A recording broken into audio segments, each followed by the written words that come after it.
Kenapa harus pilih Mualem? Karena ia pejuang yang membawa damai. Dari konflik panjang menuju hidup tentram. MOU Helsinki jadi bukti jejak langkah. Ia hadir untuk Aceh yang lebih berkah. Kenapa harus pilih Mualem? Karena ia paham denyut rakyat kecil. Dekat dengan desa, erat bersahabat. Dari ujung kota hingga pelosok hutan. Namanya disebut penuh harapan. Kenapa harus pilih Mualem? Karena visinya besar untuk kemajuan. Sumber daya alam yang ingin dimanfaatkan. Membangun Aceh, mandiri dan kuat. Ekonomi bangkit, rakyat lebih sehat. Kenapa harus pilih Mualem? Karena ia teguh pada syariat Islam. Menjadikan hukum Allah sebagai pedoman. Mewujudkan Aceh yang sejalan iman. Dalam naungan berkah, damai, dan aman. Kenapa harus pilih Mualem?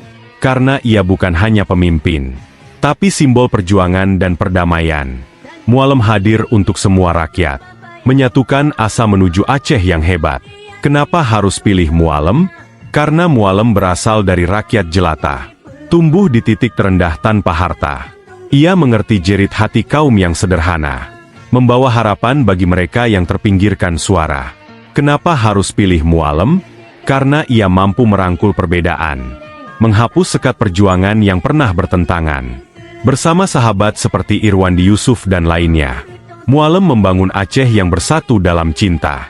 Dukung channel ini dengan hadiah di kolom komentar. Dan dengan membeli produk, snack viral dan tas keren beli 1 dapat 4. Di keranjang kuning ini.